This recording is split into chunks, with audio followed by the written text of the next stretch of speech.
दोस्तों, इस कहानी के फर्स्ट और सेकंड पार्ट के बाद अब हम इसके तीसरे पार्ट में पहुंच चुके हैं। सेकंड पार्ट के आखिर में हमने देखा था कि नोआ निक के ऊपर गुस्सा करके जिद में आकर माइकल के साथ मिलकर एक ऐसी गलती कर बैठती है जिससे निक नोआ को माफ नहीं कर पाता और उसी वक्त उसे छोड़कर वहां से चला जाता है। नोआ जिद में आकर ये भूल गई थी कि वो क्या कर रही है और निक के जाने के बाद वो बिल्कुल अकेली पड़ गई थी। इसके कुछ महीनों बाद इस कहानी के तीसरे पार्ट की शुरुआत में हम नोआ को एयरपोर्ट पर देखते हैं, क्योंकि उसकी बेस्ट फ्रेंड जेना की शादी लायन से होने वाली है और वो उन्हीं की शादी अटेंड करने जा रही है। लेकिन उसके चेहरे पर पहले जैसी खुशी और एक्साइटिंग नहीं है। दरअसल बात यह है कि नोआ को शादी से कोई प्रॉब्लम नहीं, प्रॉब्लम सिर्फ एक नाम से है और वो है निक, क्योंकि वो जानती है कि निक लायन का बेस्ट फ्रेंड है और वो शादी में जरूर आएगा। लेकिन अब वो पुरानी बातें भूलने की कोशिश कर रही होती है। इसके बाद वो फ्लाइट में जाती है, लेकिन जैसे ही अपनी सीट पर बैठने लगती हैं, तो अनजाने में उससे कॉफी गिर जाती है, जिससे पास बैठे एक लड़के की पैंट खराब हो जाती है। नोआ तुरंत सॉरी कहती है, पर वो लड़का गुस्सा नहीं करता और अपना नाम साइमन बताता है। दरअसल पहली नजर में ही नोआ उसे पसंद आ गई थी और दोनों के बीच थोड़ी बहुत बातचीत होती है। फिर थोड़ी देर बाद फ्लाइट लैंड करती है तो नोआ बाहर आ जाती है। तभी साइमन नोआ के पास आता है और कहता है कि वो कुछ दिनों के लिए इसी शहर में रहने वाला है और पूछता है कि क्या वो उसके साथ कॉफी पर चलना चाहेगी। साथ ही वो नोआ का नंबर भी मांगता है, लेकिन नोआ इस पर कोई जवाब नहीं देती तो साइमन समझ जाता है। पर जाते जाते वो कहता है कि अगर फिर कभी मिल गए तो कॉफी पिलानी पड़ेगी। उस दौरान नोआ एक सुपर कार को देखकर एक पल के लिए ऐसा महसूस करती है कि निक आ रहा है, लेकिन तभी वहाँ नोआ से मिलने जेना आ जाती है और दोनों एक दूसरे को देखकर बहुत खुश हो जाती हैं। जेना अपनी शादी को लेकर बहुत ही एक्साइटेड होती है, क्योंकि उसकी शादी उसके बॉयफ्रेंड से होने वाली थी। वो बताती है कि उसने शादी के लिए बहुत कुछ प्लान किया है और वो बहुत खुश है, लेकिन नोआ के दिमाग में कुछ और ही चल रहा होता है। वो जेना से पूछती है कि क्या निक भी शादी में आने वाला है, क्योंकि वो निक को फिर से फेस नहीं करना चाहती थी। जेना कहती है कि नोआ और निक दोनों ही उनके बेस्ट फ्रेंड्स हैं और नोआ की तरह निक का आना भी बहुत जरूरी है। इसके बाद अगला दिन आता है, जहां नोआ नहाकर फ्रेश होती है और तैयार होकर इधर उधर घूम रही होती है। तभी उसकी नजर निक पर पड़ती है, जो अभी अभी आया है, और उसे देखते ही वो थोड़ी नर्वस हो जाती है। लेकिन फिर उसकी नजर पड़ने से पहले वो जाकर छिप जाती है, क्योंकि पिछली बार गुस्सा होने के बाद दोनों अभी तक आमने सामने नहीं आए थे। लेकिन सच्चाई ये है कि निक को देखकर नोआ के अंदर हलचल शुरू हो चुकी थी। फिर भी वो खुद को संभालते हुए पार्टी में शामिल हो जाती है। उस दौरान नोआ बार बार निक की तरफ देखती रहती है, लेकिन निक एक बार भी उसकी तरफ नहीं देखता। ये बात नोआ को काफी बुरी लगती है और जब नोआ एक रिलेटिव से बात कर रही होती है, तभी निक आकर नोआ को इग्नोर करते हुए उसी रिलेटिव से बात करने लगता है, जिससे नोआ और ज्यादा परेशान हो जाती है। अब पार्टी में सभी रिश्तेदार और फ्रेंड्स मौजूद होते हैं और सभी बहुत खुश होते हैं, जबकि नोआ को बस खुश होने का दिखावा करना पड़ रहा था। थोड़ी देर बाद आखिरकार दोनों आमने सामने आते हैं, लेकिन निक पूरे एटीट्यूड के साथ उसके सामने से ऐसे गुजर जाता है जैसे वो उसे जानता ही नहीं। इसके बाद सभी लोग उस रिजॉर्ट में जाने के लिए निकलते हैं, जहां जेना और लायन की शादी होने वाली थी। लेकिन नोआ को निक के साथ जाने के लिए कहा जाता है और वो चाहकर भी निक से दूरी नहीं बना पाती। लेकिन जाते वक्त कार के अंदर उनके बीच एक प्यारी सी लड़ाई शुरू हो जाती है। नोआ एक परफ्यूम लगाती है, जिससे निक कार का विंडो नीचे कर देता है। ये देखकर नोआ विंडो ऊपर कर देती है तो निक फिर से नीचे कर देता है, और ऐसे ही विंडो ऊपर नीचे करते हुए उनके बीच एक साइलेंट लड़ाई शुरू हो जाती है। पीछे बैठा लड़का भी ये देखकर सोचता है कि इन दोनों में आखिर प्रॉब्लम क्या है। फिर सब वहाँ पहुंचकर शादी की रिहर्सल शुरू करते हैं। कौन किसके साथ कहाँ खड़ा होगा और कौन शादी में बेस्ट मैन बनेगा। इन सब के बीच नोआ और निक को एक दूसरे के साथ रहना पड़ता है और एक्टिंग करनी पड़ती है। उस दौरान निक एक बार भी उसकी तरफ नहीं देखता, क्योंकि वो जानता है अगर उसने नोआ की आंखों में देख लिया तो वो खुद को कंट्रोल नहीं कर पाएगा। अब रात को डिनर के वक्त भी उन्हें साथ बैठना पड़ता है। ऐसा लग रहा था कि कोई जानबूझकर इन्हें पास लाने की कोशिश कर रहा है। इसके बाद अगला दिन आता है, जहां जेना और लायन की शादी शुरू हो जाती है। दोनों काफी खुश होते हैं और रिंग पहनाने से पहले दोनों एक दूसरे से वादा करते हैं कि वो हमेशा साथ रहेंगे और हर हाल में एक दूसरे को सपोर्ट करेंगे। शादी के बाद रात में पार्टी होती है, जहां सब लोग मस्ती में झूम रहे होते हैं। म्यूजिक के साथ जेना और लायन बेहद खुश होकर साथ में डांस करते हैं। नोआ और निक की हालत जेना और लायन जानते थे और वो चाहते थे कि वो दोनों फिर से एक हो जाएं।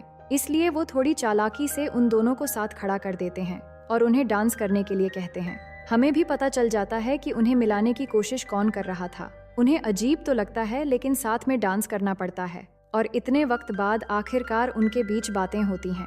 निक भी उसकी आंखों में देखता है, लेकिन इसके बाद निक को कौन रोक सकता था। एक पल के लिए ऐसा लगता है दोनों फिर से अपनी पुरानी दिनों में लौट आए हैं, लेकिन ये असल में उनके रिश्ते की कमबैक नहीं थी।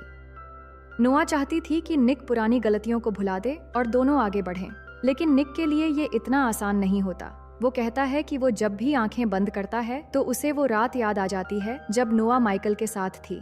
इसके बाद वो नोआ को वहीं छोड़कर चुपचाप कमरे से चला जाता है। नोआ खुद को संभालने की कोशिश करती है और वो सोचती है कि शायद उनका रिश्ता कभी वापस नहीं जुड़ेगा। वो अपने काम पर फोकस करने लगती है और अलग अलग जगहों पर जॉब करना शुरू कर देती है ताकि ज्यादातर वक्त खुद को बिजी रख सके। लेकिन इसके चलते अचानक एक एक्सीडेंट में उसे चोट लग जाती है और उसे हॉस्पिटल जाना पड़ता है। जिस हॉस्पिटल में नोआ की ट्रीटमेंट हो रही होती है, उसी हॉस्पिटल में हम माइकल को भी देखते हैं। आगे माइकल को उसका बॉस बुलाता है और बताता है कि उसकी यूनिवर्सिटी की रिपोर्ट्स आई हैं।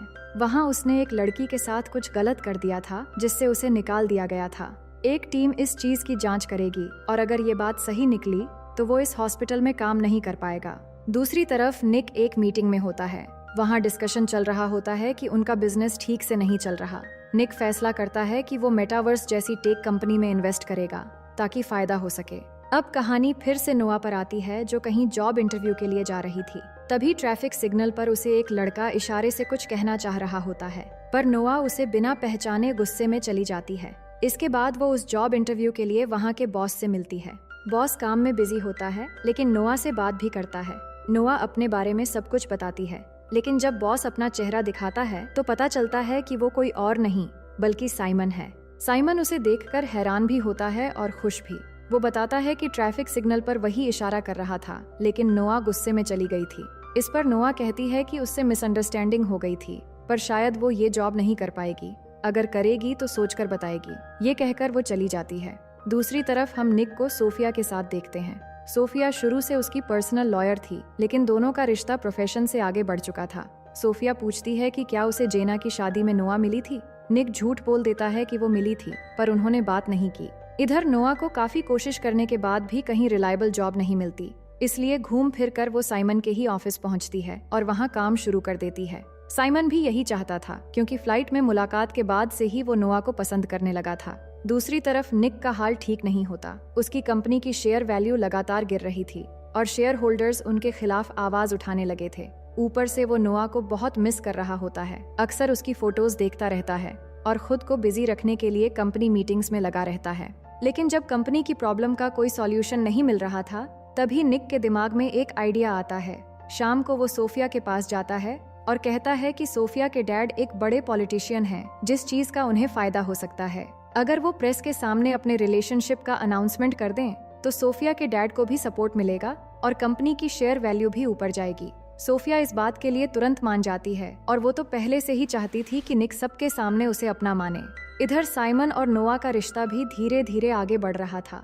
दोनों साथ में काम करते हैं, बाहर जाते हैं और इसी बहाने एक दूसरे को समझने लगते हैं। साइमन अब इजहार करने से खुद को रोक नहीं पाता और एक मोमेंट पर नोआ को किस कर लेता है, लेकिन नोआ वहीं रुक जाती है और बिल्कुल पॉजिटिव होकर कहती है कि सब कुछ शायद बहुत जल्दी हो रहा है, उसे सोचने के लिए थोड़ा वक्त चाहिए। और साइमन भी उसकी बात बहुत अच्छे से समझता है।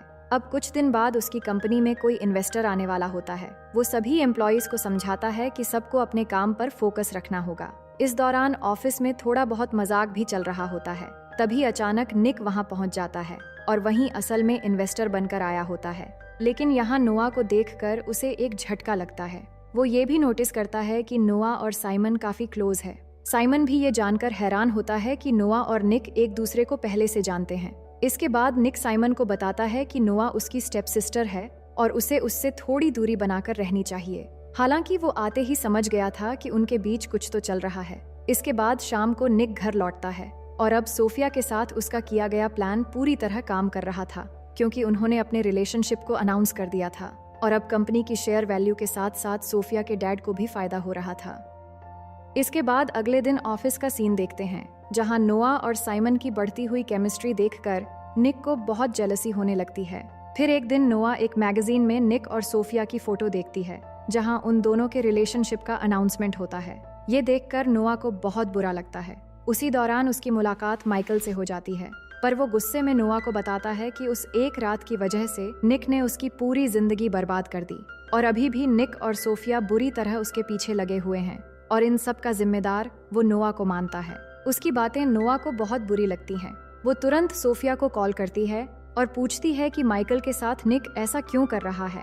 सोफिया बताती है कि उसके खिलाफ कुछ लीगल एक्शन लिए गए हैं और ये सब बहुत जरूरी था। इस पर नोआ कहती है कि गलती सिर्फ उसकी थी और सजा भी उसी को मिलनी चाहिए, इसलिए वो माइकल के पीछे पड़ना छोड़ दे। इसके बाद नोआ अपने स्टेप डैड विलियम के घर जाती है और वहाँ सब लोगों से मिलती है। वहाँ निक की छोटी बहन मैगी भी आती है जो अपनी माँ के साथ रहती है लेकिन अक्सर यहाँ आती रहती है। मैगी और नोआ के बीच काफी अच्छी बॉन्डिंग होती है और मैगी भी उसका साथ पाकर बहुत खुश होती है। ब्रेकफास्ट के दौरान नोआ को साइमन का कॉल आता है। ये देखकर निक कहता है कि बॉस के साथ इतना पर्सनल होना अच्छी बात नहीं है। इस पर नोआ कहती है कि घर पर निक उसका बॉस नहीं है, इसलिए वो ज्यादा ज्ञान ना ही दे तो अच्छा है। निक को ये बात चुभ जाती है लेकिन वो मन ही मन ये मैटर सुलझाने का फैसला कर लेता है। अगले दिन साइमन के ऑफिस जाने के बाद निक वहाँ एक नया रूल अनाउंस कर देता है कि अब कोई भी एम्प्लॉय आपस में रिलेशनशिप बनाने की कोशिश नहीं करेगा क्योंकि इससे काम पर असर पड़ता है। ये बात साइमन को बहुत बुरी लगती है।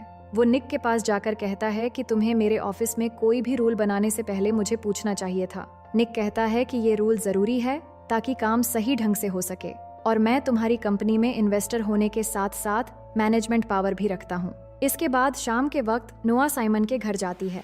वो कहती है, हमारा करीब होना निक को बुरा लग रहा है और मुझे डर है कि वो गुस्से में आकर तुम्हारी कंपनी बिगाड़ ना दे। साइमन कहता है उसे कंपनी की कोई परवाह नहीं है।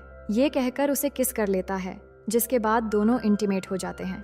अगले दिन पता चलता है कि निक ने पूरे ऑफिस में कैमरे लगवा रखे हैं। केबिन में बैठकर वो एक कैमरे में देखता है कि साइमन और नोआ के बीच बहस हो रही है और ये देखकर उसे बहुत सुकून मिलता है। लेकिन तभी नोआ उसके पास आकर अपना रिजाइन लेटर दे देती है।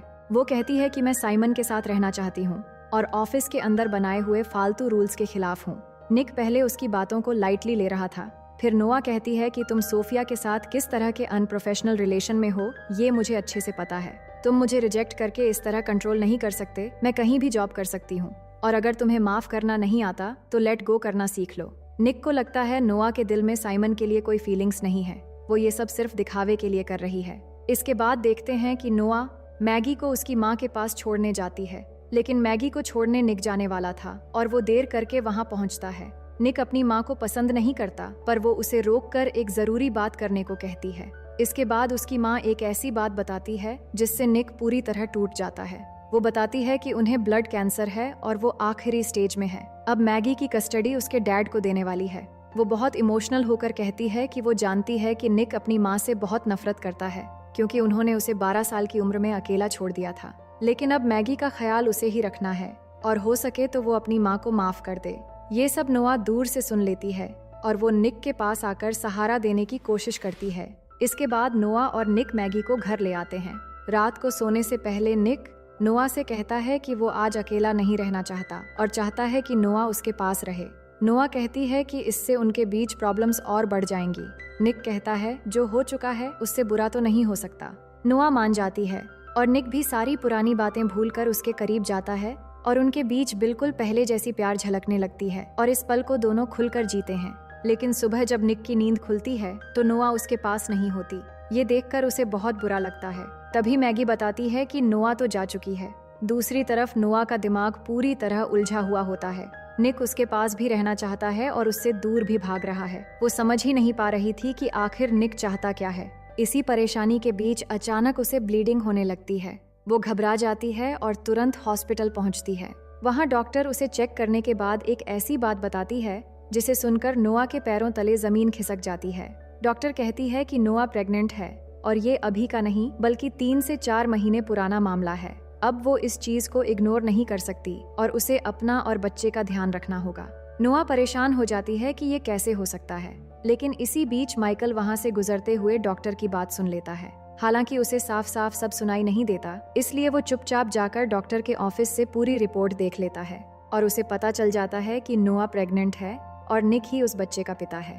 अब नोआ ये बात जेना को बताती है।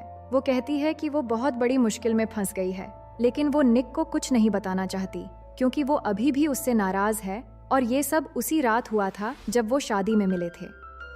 दूसरी तरफ माइकल सोफिया को मिलने के लिए बुलाता है और उसे धमकी देता है कि अगर उसके खिलाफ ले गए एक्शन वापस नहीं ले गए तो वो नोआ की प्रेगनेंसी की सच्चाई प्रेस में लीक कर देगा। और अगर ये बात न्यूज में आई तो निक की कंपनी के साथ साथ सोफिया के भी डैड के इलेक्शन में भारी नुकसान होगा, क्योंकि सब यही जानते हैं कि निक और सोफिया की बहुत जल्द शादी होने वाली है। ये सुनकर सोफिया डर जाती है और उसे समझ नहीं आता कि अब क्या करे।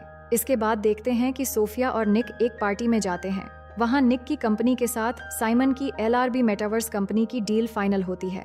नोआ भी वहीं होती है, लेकिन सोफिया चुपचाप निक और नोआ को ऑब्जर्व करती है और समझने की कोशिश करती है कि इन दोनों के बीच असल में चल क्या रहा है। कुछ देर बाद म्यूजिक और डांस के बीच निक और नोआ की भी मुलाकात होती है। दोनों में बात होती है, पर नोआ रूडली उससे बात करती है।